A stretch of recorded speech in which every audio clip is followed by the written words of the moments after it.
we heard Daisy's perspective that she thought the defense was the major turning point in the fourth quarter. Is that what you saw, and what kind of made things tough initially, but where did you see the improvement in the fourth to really buckle down on that in the fourth?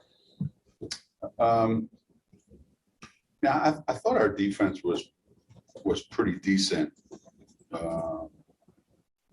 After the first quarter, I thought the first quarter was really weak. We were confused a couple times. We made a bunch of mistakes, in what we had set out to do, and then what we actually did. We made a lot of mistakes, and with Marquette, they're just such a disciplined team, and they're so good at running their stuff and getting the shot that they want. That the minute you make a mistake or you miscommunicate on something, and then they're so aggressive, attacking the basket. So it took us a while to kind of, lock into that rhythm that they had. And by the time we got to the fourth quarter,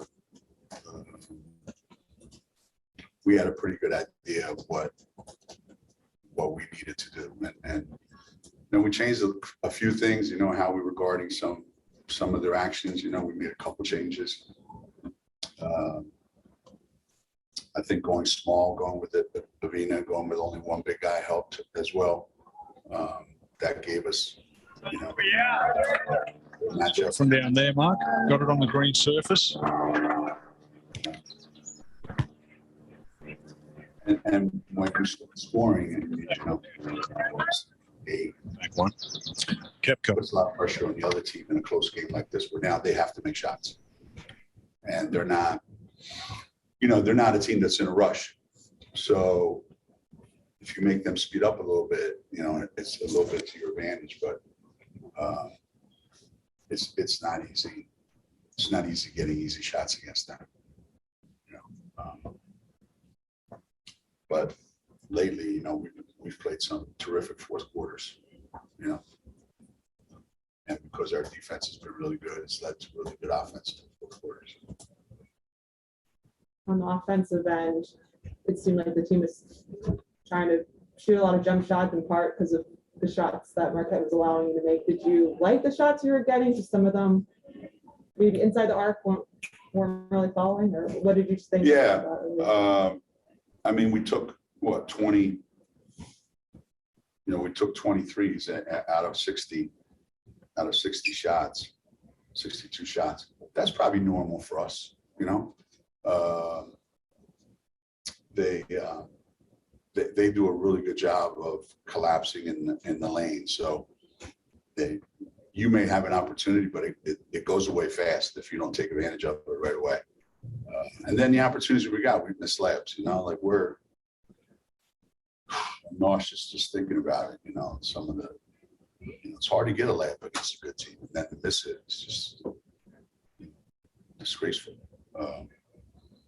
And they were conceding some of those open shots, and having Dorka really makes a difference because she's comfortable taking that shot. And I think the one thing that maybe surprised them was how much Jay-Z went to the basket, because people think of her as a great 3-point shooter, which she is, but she really got a lot done getting to the basket today. What's the difference with her starting with that Tennessee game? It seems she's inserted herself here. Well, she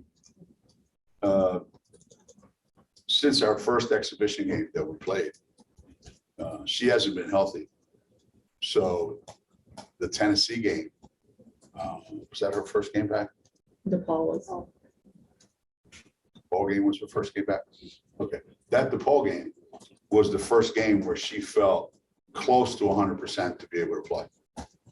So the difference is in these games since the DePaul game, she feels healthy. And it's been remarkable what she's been able to do in such a short period of time. But she's just a really good basketball player. You know, and I think she's proven that she's more than just a prolific three-point shooter, you know? Like even in the ball game the other night, when she didn't make shots. You know, she played, if you watch the film, she played great defense. She passed the ball, she rebounded. You know, I think Azie's has there's a misconception that people have that she just stands there and makes threes all day long. She's so much more than that. Coach, over the last 5 games, Liza Carlin has had the hot hand for Marquette. She had a couple big baskets early on. What was hard to stop her early on in the game, and then you kind of took that away from Marquette's offense later in the half? Well, I think she's just more mobile than the guys that we had that were guarding her. You know, in some ways we were bigger than them inside, but I think Marquette's big guys are more mobile. So she was able to, you know, operate inside and outside, and we just didn't have the ability to guard her well. You know, we went zone a little bit, we played some man-to-man a different way. But I think later in the game, when we went with a smaller lineup, like I said earlier, we had a better matchup for her.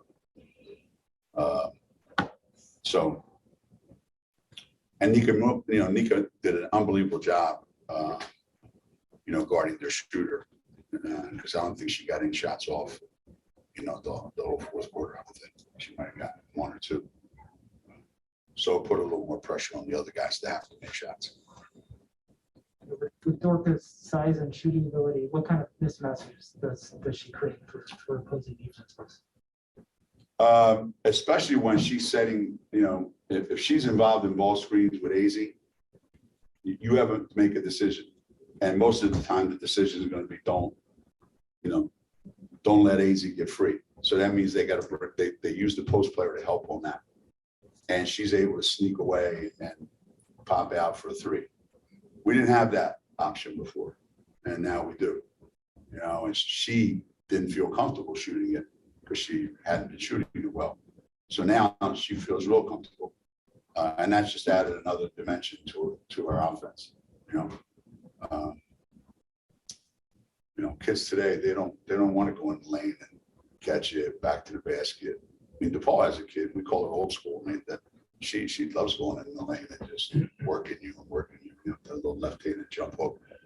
Most guys, you know, they just pretend they go in the lane just to kind of go, and then they leave so they can go shoot a 3. You know, like that's what they want. And Dorca's really, you know, she's one of those typical European kids that's really comfortable shooting it, and it's added a great dimension to our team that we didn't have.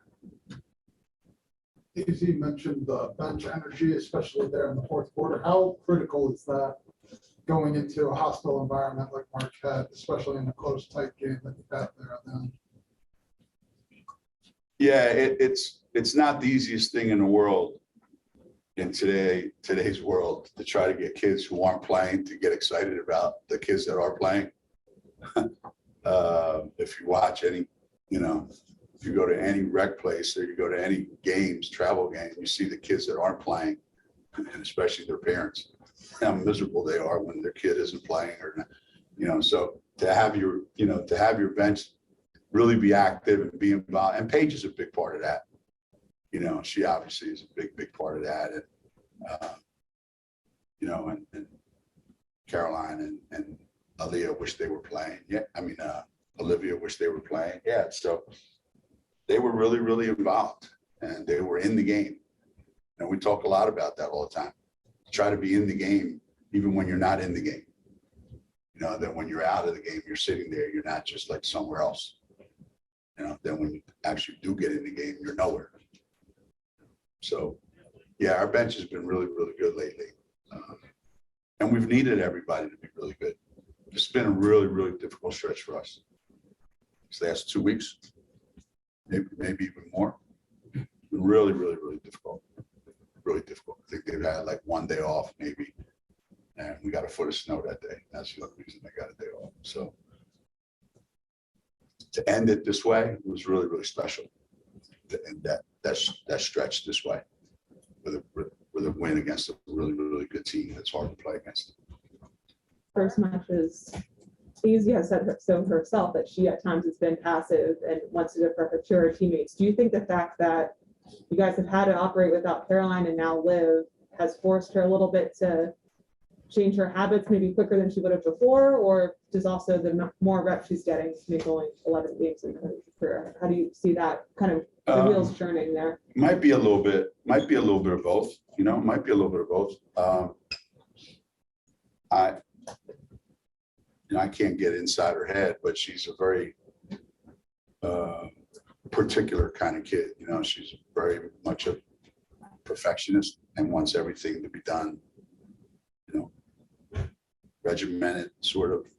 And when things are kind of a little bit cockeyed, she gets a little bit like this, you know. And I think the fact that you know, she feels like I don't have any choice.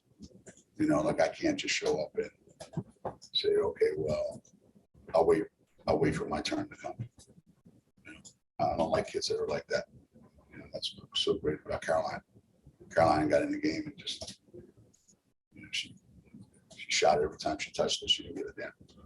You know? So I like kids like that. Until it's not going in, then I don't like them.